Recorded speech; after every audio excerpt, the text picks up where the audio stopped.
Hello guys, welcome to the air classes. I hope आप सभी अच्छे होंगे और आप सबकी प्रिपरेशन बीपीएससी की प्रिपरेशन काफी अच्छी चल रही होगी। जैसा कि हम जानते हैं हमारा जो एग्जाम होगा वो 27 के बाद होगा, तो उसी हिसाब से अभी हमारे पास जितना टाइम है हमारा मेन पूरा फोकस होना चाहिए कि हम कितने number of question, maximum number question कितने प्रैक्टिस कर ले। ये अगर यदि हम जितने ज्यादा नंबर ऑफ क्वेश्चन प्रैक्टिस करेंगे वो आपके लिए काफी ज्यादा इंपॉर्टेंट होगा। तो हो सकता है आपका 27 के बाद पेपर हो जाए। अभी हमारे इस टाइम पे क्या है कि हमारा जो बीपीएससी एग्जाम है उसमें जो कंपटीशन होने वाला है काफी अच्छा कंपटीशन होने वाला है। तो आप उसी बिहाफ में यदि आप जो जॉब पाना चाहते हैं उसी के अकॉर्डिंग अपना प्रिपरेशन करिए। अभी हमारे पास जितना टाइम मिला है वो आपके लिए काफी ज्यादा इंपॉर्टेंट है। बहुत लोग कंटिन्यू पढ़ रहे होंगे, तो जो कंटिन्यू लगा होगा जो अपना स्कोर होगा वो ज्यादा बूस्टअप कर लेगा। तो यदि आप सोच रहे हैं कि मे बी एग्जाम हो ना हो तो अपने दिमाग में ये सब मत लाइए। सिर्फ आप अपना दिमाग पूरा पढ़ाई में लगा के रखिए कि मुझे कहाँ कहाँ से क्वेश्चन करने हैं, कितने क्वेश्चन करने हैं और किस टॉपिक के कैसे क्वेश्चन करने हैं। तो जैसा कि मैं आपकी स्ट्रेटजी में बताई हूँ कि आपको कहाँ कहाँ से क्वेश्चन करने हैं, यदि आप नहीं देखे हैं तो एक बार देख लीजिएगा। वो आपके एग्जाम के लिए काफी ज्यादा हेल्पफुल होगा। अभी हमारे पास 20 डे है। तो अभी हमारा क्या लास्ट टाइम चल रहा है, तो इसमें हम जितने नंबर ऑफ क्वेश्चन करेंगे हमें वो चीजें याद रहेंगी।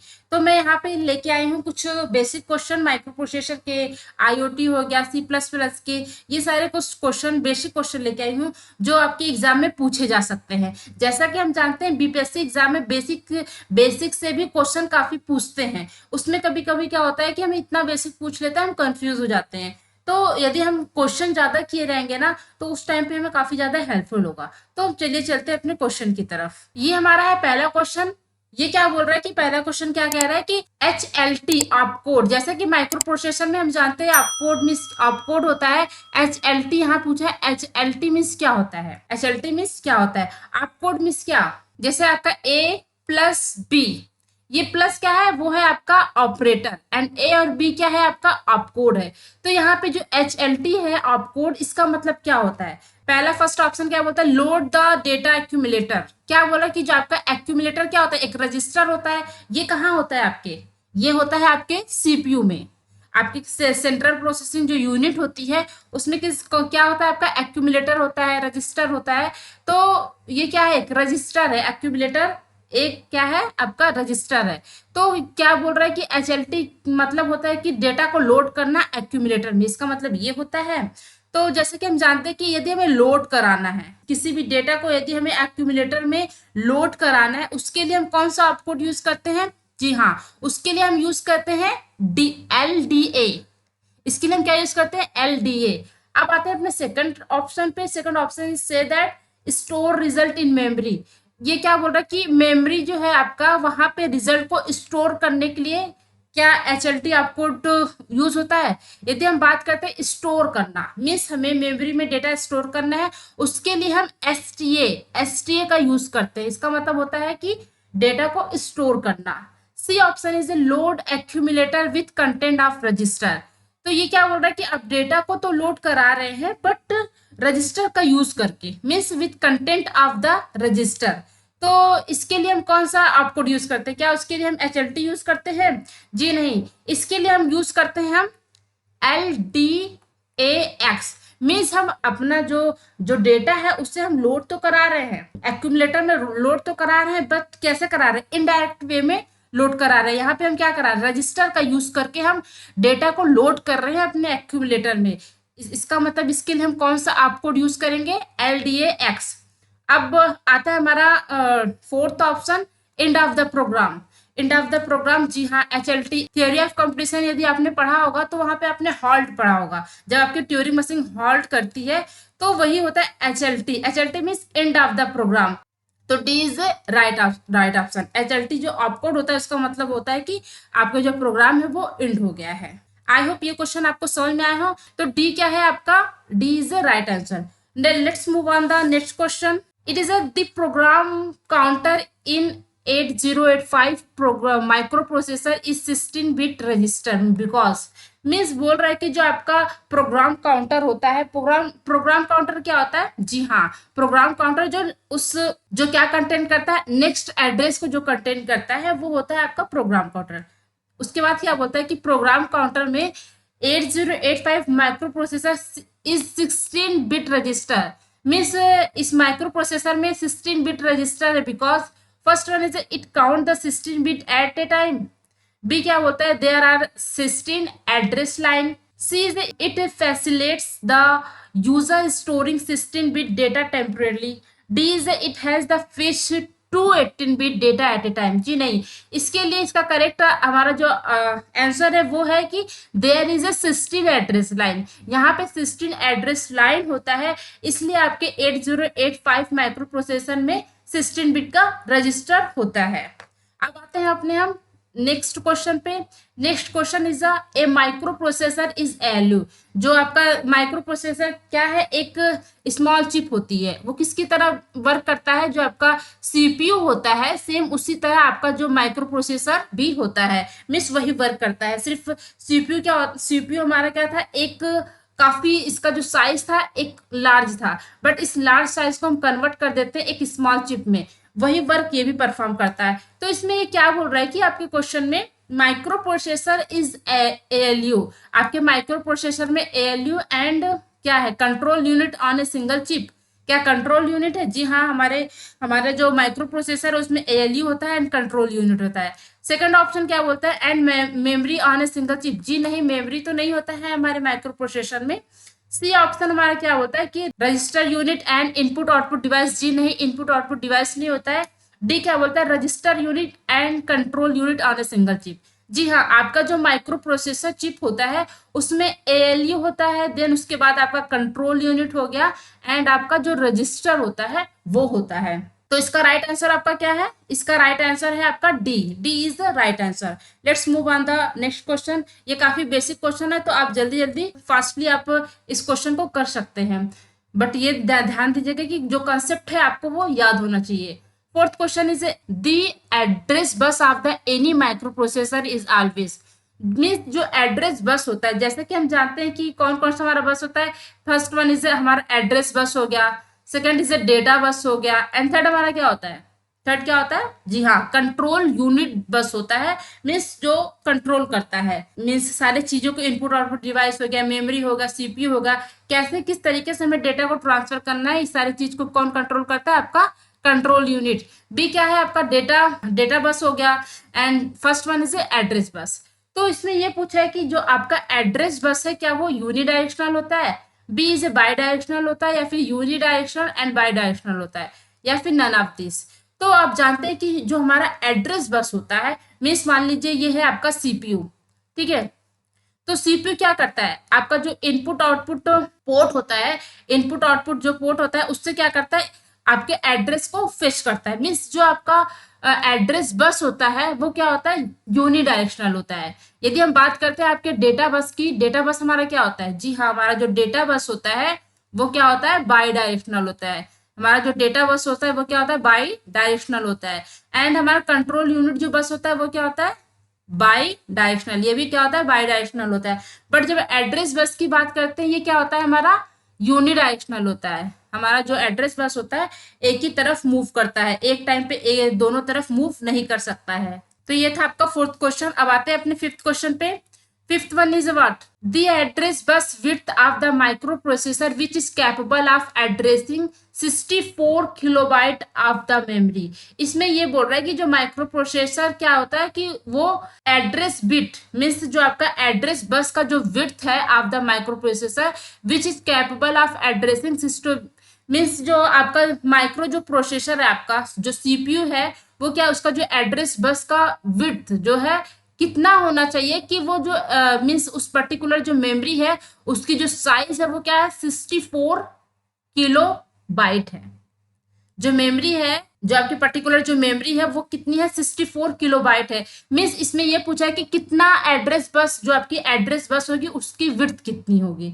तो इसके लिए हम क्या करते हैं कि हमारी जो मेमोरी होती है, देखते हैं उसकी मेमोरी की साइज हमारी क्या है, ठीक है। तो हमें मिला कि हमारी जो मेमोरी की साइज है वो है 64 KB, ठीक है। उसके बाद हमें ये पता करना है कि ये 64 KB है मेमोरी की साइज, तो हमारा जो एड्रेस बस होगा उसका विड्थ कितना होगा, मीन्स वो कितने बिट का होगा। अब बात करते हैं हमारे, इसे कन्वर्ट करते हैं हम बिट में। कन्वर्ट करने के 2 पावर क्या है, 64 क्या होता है आपका 2 पावर 6 इंटू के किलो बाइट क्या होता है 2 पावर 10, ठीक है। ये होता है आपका 2 पावर 10, मीन्स यहाँ पे कितना बाइट लगेगा, जो आपका एड्रेस बस का जो विड्थ होगा वो क्या होगा 16 होगा। यदि आपकी जो मेमोरी की साइज है वो 64 KB है, तो हम इसको हम कन्वर्ट कर लेते हैं अपने बिट में। 2 पावर, ये क्या है 64 क्या है 2 पावर 6 एंड किलो बाइट की बात करते हैं तो इसका मतलब ये होता है आपका 10, ठीक है। तो ये आप जब सब इसको करेंगे 2 पावर 16, जो आपका ऊपर जो पावर होगा वो क्या होगा, इसका मतलब वो होगा आपका एड्रेस बस। इसका राइट आंसर क्या हो गया आपका 16, 16 इज राइट आंसर। ये है आपका मेमोरी एड्रेस बस। तो ये है आपका एड्रेस बस का विड्थ 2 पावर 16, 16 क्या है आपका एड्रेस बस का जो विड्थ है वो क्या है, 16 क्या है एड्रेस बस का विड्थ है। अब आते हैं अपने हम नेक्स्ट क्वेश्चन पे। ये क्या बोलता है, the stack pointer register in microprocessor. जो आपके माइक्रो प्रोसेसर में स्टैक पॉइंटर रजिस्टर होता है वो क्या होता है, first one is count the number of program being executed on the microprocessor. क्या ये काउंट करता है कि ये कितने नंबर ऑफ प्रोग्राम एग्जीक्यूट हुए हैं। बी क्या बोलता है कि count the number of instruction, कितने नंबर ऑफ इंस्ट्रक्शन एग्जीक्यूट हुए हैं on the microprocessor. C क्या बोलता है keep the address of the next instruction to be fetched, ऐसे इंस्ट्रक्शन को रखता है, ऐसे इंस्ट्रक्शन के एड्रेस को रखता है जो कि फेच होने वाला है। डी क्या बोलता है hold the address of the top of the stack. तो आपका जो स्टैक पॉइंटर रजिस्टर होता है वो क्या होता है, वो होल्ड करता है एड्रेस, किसका एड्रेस, जो कि स्टैक के टॉप पे जो एड्रेस है, स्टैक के टॉप पे जो एड्रेस रखा हुआ है उसे क्या करता है, उसे वो होल्ड करता है। कौन, स्टैक पॉइंटर रजिस्टर। तो ये था आपका 6 क्वेश्चन। अब आते हैं हम 7th क्वेश्चन पे। The interrupt facility provide in microprocessor 2। जो आपकी इंटरप्ट फैसिलिटी प्रोवाइड होती है माइक्रो प्रोसेसर में, क्या करता है वो change the sequence of the instruction being execute. क्या वो जो आपका इंस्ट्रक्शन एग्जीक्यूट हो रहा है उसके सीक्वेंस को चेंज कर देता है, कौन, interrupt. B is stop the microprocessor when desired, means आपका जो माइक्रो प्रोसेसर है वो क्या होता है स्टॉप होता है जब उसे नीड होती है। सी क्या बोलता है stop the microprocessor when it's start मल फंक्शनिंग।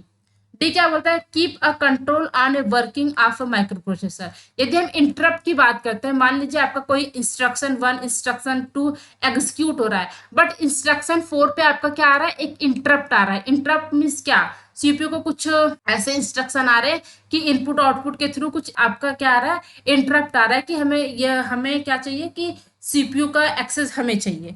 तो उस टाइम में क्या वो इंटरप्ट हो गया, मीन्स सिक्वेंसली आपका इंस्ट्रक्शन एग्जीक्यूट हो रहा है, बट यदि कोई इंटरप्ट आ जाता है तो आपका जो सीक्वेंस है इंस्ट्रक्शन को एग्जीक्यूट करने का वो क्या होता है, चेंज हो जाता है। तो ए इज द राइट आंसर। अब आते हैं अपने 8th क्वेश्चन पे। Basic step of execution of an instruction. यदि आपका एक इंस्ट्रक्शन एग्जीक्यूट हो रहा है तो सबसे पहले क्या होगा, मीन्स एक सीक्वेंस होता है ना, क्या सीक्वेंस होता है। तो जैसा कि हम जानते हैं कि पहले क्या होता है, यदि आपका कोई इंस्ट्रक्शन एग्जीक्यूट होने वाला है तो पहले उस इंस्ट्रक्शन को हम क्या करते हैं, फेच करते हैं। देन इसके बाद क्या करते हैं, डिकोड करते हैं उसे। देन आफ्टर, जी हाँ, एग्जीक्यूट करते हैं। तो राइट आंसर हमारा क्या हो गया, फेच। बी हमारा डिकोड नहीं, एग्जीक्यूट नहीं, ये D is the right answer. पहले क्या करेंगे, फेच करेंगे, देन डिकोड करेंगे, देन उसके बाद एग्जीक्यूट करेंगे। ये स्टेप आपको याद होना चाहिए। इसमें इस टाइप के क्वेश्चन भी पूछ लेता है कि इनमें से कौन सा इंस्ट्रक्शन का स्टेप नहीं है। तो आपको तीनों इंस्ट्रक्शन का स्टेप याद होगा तो आप करेक्ट राइट आंसर कर सकते हैं। अब आते हैं अपने हम 9th क्वेश्चन पे। The technique of assigning a memory address to each input output device in a computer system. एक ऐसी टेक्निक बताइए जिससे क्या कर रहे हैं हम, क्या कर रहे हैं, memory address to each input output device. Means हम क्या कर रहे हैं, सभी इनपुट आउटपुट डिवाइस को क्या असाइन कर रहे हैं, मेमोरी एड्रेस असाइन कर रहे हैं। ये किस में होता है, first option is a memory mapped input output, B is a ported input output, C is a dedicated input output, D is a wired. तो जैसा कि हम नाम से ही जान रहे हैं कि हर इनपुट आउटपुट डिवाइस को क्या कर रहे हैं, हम मेमोरी एड्रेस असाइन कर रहे हैं। A is a right answer, memory mapped input output, right. ये आपको समझ में आया। अब आते हैं अपने हम नेक्स्ट क्वेश्चन पे, ये है आपका 10th question. A register in a microprocessor that keep track of the answer और result of any arithmetic and logic operation. Means ये क्या बोल रहे हैं कि आपके माइक्रो प्रोसेसर में एक ऐसा रजिस्टर, कौन सा रजिस्टर है जिसको, जो वो क्या करता है, keep track of the answer, means वो क्या रखता है, track of the answer and result of, कोई आपका अर्थमेटिक हो गया या लॉजिक ऑपरेशन हो गया, उसके रिजल्ट को रखता है वो। तो ऐसा कौन सा रजिस्टर है, ये सिंपल क्वेश्चन है, वो है आपका एक्यूमुलेटर। एक्यूमुलेटर एक ऐसा रजिस्टर है जो कि आपके अर्थमेटिक लॉजिक ऑपरेशन जो भी परफॉर्म हुए हैं उसके रिजल्ट को क्या करता है, वो कैरी करता है। तो D is the right answer. अब आते हैं अपने 11th क्वेश्चन पे। 11th क्वेश्चन क्या बोलता है, what is the mean by the maskable interrupt. Means maskable interrupt क्या होता है आपका।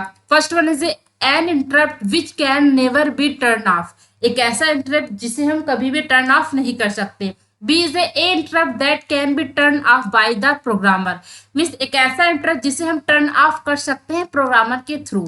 सी is an interrupt that can be turn off sometime, एक ऐसा इंटरप्ट जिसे हम कुछ टाइम के लिए टर्न ऑफ कर सकते हैं। D is none of this. यदि हम मास्केबल और अनमास्केबल जो इंटरप्ट होता है वो कौन सा इंटरप्ट होता है, वो कौन सा इंटरप्ट होता है, वो होता है आपका हार्डवेयर इंटरप्ट। यदि हम मास्केबल इंटरप्ट की बात करते हैं, नॉन मास्केबल इंटरप्ट की बात करते हैं, ये कैसे हमारे इंटरप्ट होते हैं, ये होते हैं हमारे हार्डवेयर इंटरप्ट। मास्केबल इंटरप्ट क्या होता है, मीन्स ये एक ऐसा इंटरप्ट होता है जिससे हम क्या कर सकते हैं, डिले कर सकते हैं। मीन्स इससे हाई प्रायोरिटी वाली कोई इंटरप्ट आ गया तो हम मास्केबल, जो हमारा मास्केबल इंटरप्ट है उसे हम कुछ टाइम के लिए होल्ड पे रख सकते हैं।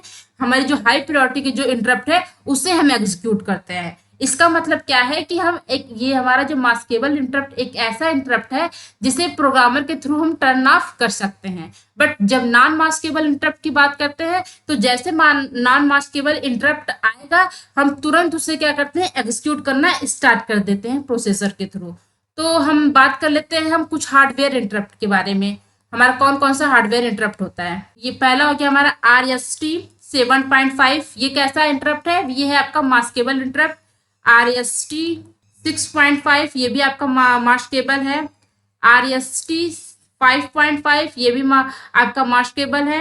RST 4.5 ये इंपॉर्टेंट है आपका, ये क्या है, नॉन मास्केबल है। RST 4.5 क्या है, नॉन मास्केबल है। एंड INTR ये भी क्या है आपका, मास्केबल है। सिर्फ आपका RST 4 एक ऐसा हार्डवेयर इंटरप्ट है जो कि नॉन मास्केबल है, इसे आप क्या बोलते हैं, trap, TRAP।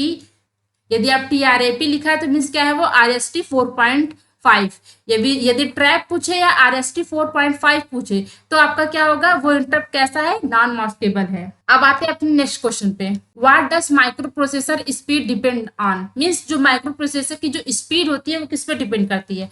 First one is a clock. B क्या बोलता है, डेटा बस का जो विड्थ होता है उससे, या कंट्रोल बस की विड्थ होता है उससे, या फिर बस एड्रेस की विड्थ से। तो माइक्रो प्रोसेसर की जो स्पीड होती है वो डिपेंड किस पे करती है, जो एड्रेस बस होती है, एड्रेस बस का विड्थ कितना है वो हमारे जो माइक्रो प्रोसेसर की स्पीड उसी पे डिपेंड करती है। तो D is the right answer. अब आते हैं 13 क्वेश्चन पे।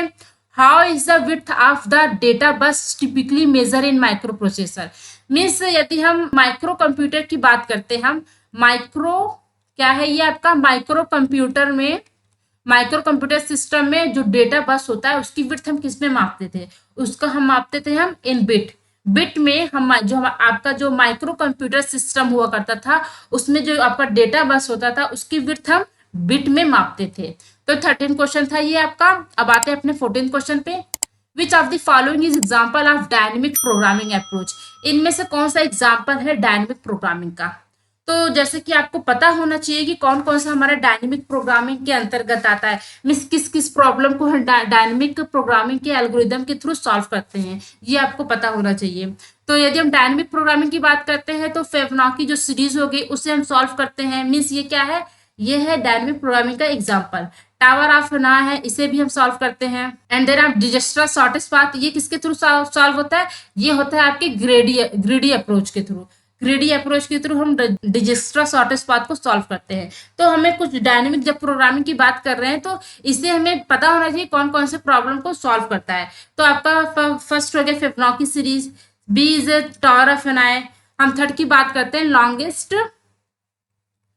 Longest common substring. इस प्रॉब्लम को किसके थ्रू हम सॉल्व करते हैं? इसे हम सॉल्व करते हैं डायनेमिक प्रोग्रामिंग के थ्रू। अब सेकंड की बात करते हैं, मीन कॉस्ट। यदि हमें मीन कॉस्ट फाइंड करना है तो हम डायनेमिक प्रोग्रामिंग के थ्रू वो प्रॉब्लम सॉल्व करते हैं। Third one is a subset sum problem. इसे भी किसके थ्रू सॉल्व करते हैं? हम डायनेमिक प्रोग्रामिंग के थ्रू। फोर्थ की बात करते हैं, फ्लॉयड वर्शाल। इसको भी किसके थ्रू हम सॉल्व करते हैं? Dynamic programming. आपका बेलमैन फोर्ड एल्गोरिथम हो गया, उसे भी हम डायनेमिक प्रोग्रामिंग के थ्रू सॉल्व करते हैं। तो यदि ये पूछा है कि कौन कौन से एग्जांपल है, जी हाँ, फिबोनाची सीरीज होगा, tower of knife, A and B इसका जो है राइट आंसर है। इसके मीन्स ये क्या है, किसका एग्जाम्पल है? डायनेमिक प्रोग्रामिंग का। अब आते हैं अपने हम 15 क्वेश्चन पे। What is the time complexity of Flat-Warshall algorithm to calculate all pair shortest path in a graph with n vertex? जब फ्लैट वर्शल की बात करते हैं तो यहाँ पे आप ये याद रखिएगा कि ये क्या करता है? All pair shortest path means आपके ग्राफ में जितने भी एज है मीन्स सभी means all pair shortest path means सभी एज को यूज करके वो क्या करता है? एक शॉर्टेस्ट पाथ को फाइंड करता है। तो ये था आपका फ्लैट वर्शल। फ्लैट वर्शल की जो टाइम कॉम्प्लेक्सिटी होती है वो कितनी होती है? जी हाँ, थीटा एन क्यूब। जब भी बात करें कि फ्लैट वर्शल की कॉम्प्लेक्सिटी की बात करते हैं तो एन क्यूब होता है फ्लैट वर्शल की कॉम्प्लेक्सिटी। अब आते हैं अपने हम 16 क्वेश्चन पे। Which of the following is not order of n square? ये क्या है? आपकी टाइम कॉम्प्लेक्सिटी है, ऑर्डर ऑफ एन स्क्वायर किसके बराबर नहीं है? जब इसकी बात करते हैं 15 इंटू एन स्क्वायर, 15 क्या है? आपका कांस्टेंट है, तो किसके इक्वल हो गया? ये ऑर्डर ऑफ एन स्क्वायर के, तो ये इसके इक्वल है। बी की बात करते हैं तो 1.9 है, इसे अप्रोक्स यदि हम लिखेंगे तो n order of n square लिख सकते हैं। सी की बात करें n cube by n by 1/2, तो जब इसे सॉल्व करेंगे एन 3 पावर 2 माइनस 1/2, ये क्या आएगा आपका? n power 5/2 equal to n power 2.5। Means ये क्या है? ये ज्यादा है, ऑर्डर ऑफ n स्क्वायर से क्या है? ये क्या है आपका? ज्यादा है।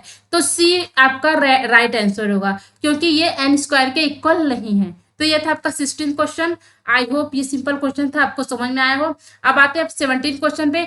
विच of the following standard algorithm is not dynamic programming based? इनमें से कौन सा एक ऐसा एल्गोरिदम है मीन्स जो डायनेमिक प्रोग्रामिंग पे बेस्ड नहीं है? अभी मैंने बताया बेलमैन फोर्ड एल्गोरिदम, जी हाँ, इसके थ्रू हम डायनेमिक प्रोग्रामिंग जो आपका एल्गोरिदम उसके थ्रू सॉल्व करते हैं। फ्लैट वर्शल भी सॉल्व करते हैं, 0-1 नैपसैक प्रॉब्लम भी सॉल्व करते हैं। यदि हम प्रिज्म एल्गोरिदम हो गया, क्रुस्कल एल्गोरिदम हो गया जो कि मिनिमम स्पैनिंग ट्री को फाइंड करता है, ऐसे एल्गोरिदम किसके थ्रू सॉल्व होते हैं?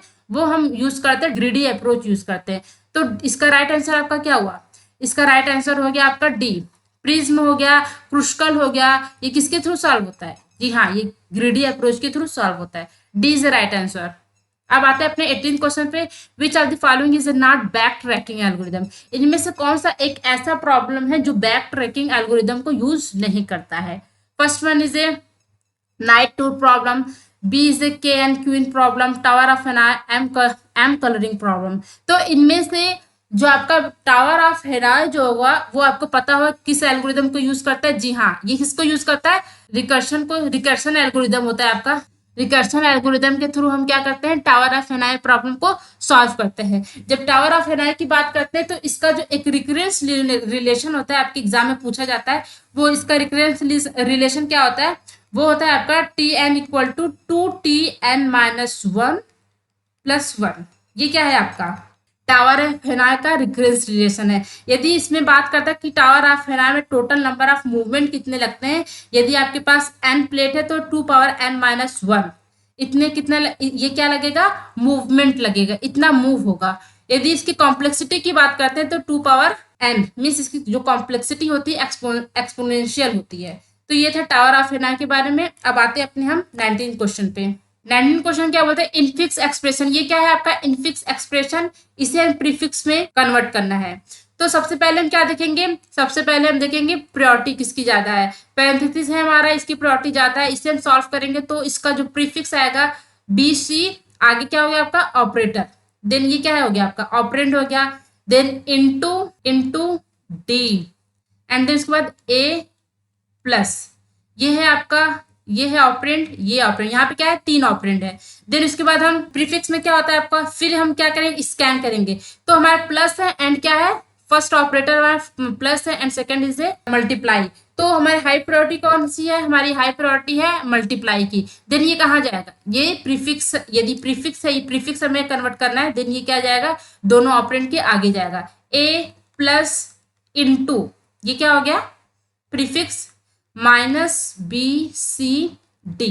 ठीक है, ये क्या हो गया आपका, ये क्या हो गया आपका ऑपरेंड हो गया। यहाँ पे कितने ऑपरेंड है, फर्स्ट वन एंड सेकंड, ये 2 ऑपरेंड है, एक प्लस क्या है आपका ऑपरेटर है। तो ऑपरेटर क्या होगा प्रीफिक्स में आगे जाता है plus A into minus B C D.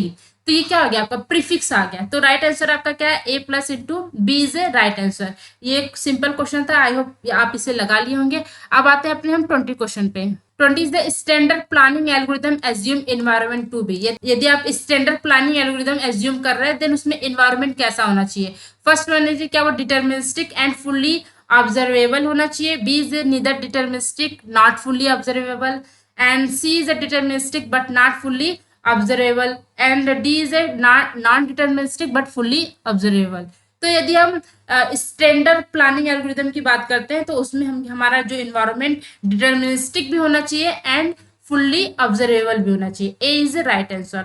अब आते हैं अपने हम 21 क्वेश्चन पे। In the tower of Hanoi problem and disk how many move required to solve. जी मैंने बताया कि यदि आपके पास एन प्लेट या एन डिस्क है देन कितने नंबर ऑफ मूवमेंट चाहिए 2 power n minus 1। C is the right answer. Let's move on the next question. What is IoT। IoT क्या है, network of the physical object embedded with a sensor. जी हाँ, ये क्या है network of the physical object है जिसमें हम क्या करते हैं सेंसर को एम्बेडेड करते हैं। मान लीजिए जो आपका गूगल असिस्टेंट हो गया, आपका एलेक्सा हो गया, तो उसमें क्या होता है सेंसर लगा होता है जो हमारे आवाज को क्या करता है रिकॉग्नाइज करता है। या फिर आपकी किसी यदि आपने सिक्योरिटी के लिए कोई डिवाइस बनाया है तो जैसे ही आपको उस पर कुछ आपके डोर पे कोई आता है तो आपको पता चल जाता है। तो कुछ टाइप के आपके सेंसर होते हैं जिसके थ्रू आपका जो रूम का टेम्परेचर होता है वो मैनेज होता है। ये सारी चीज किसके थ्रू होता है, वो होता है आपके सेंसर के थ्रू। तो एक फिजिकल ऑब्जेक्ट में हम क्या किए रहते हैं सेंसर को एम्बेड किए रहते हैं, वो उसे हम क्या नाम दिए IoT। IoT means internet of things, A is the right answer. अब आते हैं अपने 23 क्वेश्चन पे। Who coined the term of internet of things. Internet of things means internet of things का आविष्कार किसने किया। First one is Kelvin Aston, B is John Wright, C is Edward Jameson and D is George Gurton. तो हमारा जो internet के आविष्कारक कौन थे Kelvin Aston, A is the right answer. अब आते हैं अपने 24 क्वेश्चन पे। Which of the following is not IoT platform. इनमें से कौन सा IoT प्लेटफॉर्म नहीं है।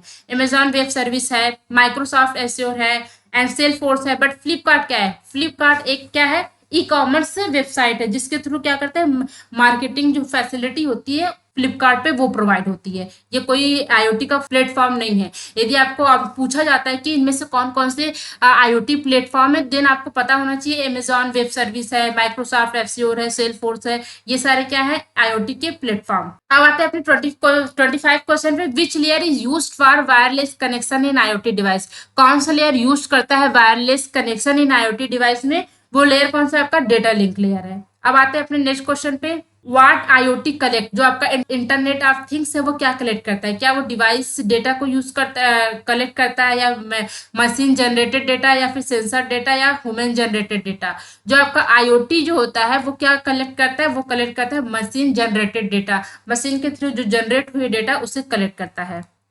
अब आते हैं अपने 27 क्वेश्चन पे।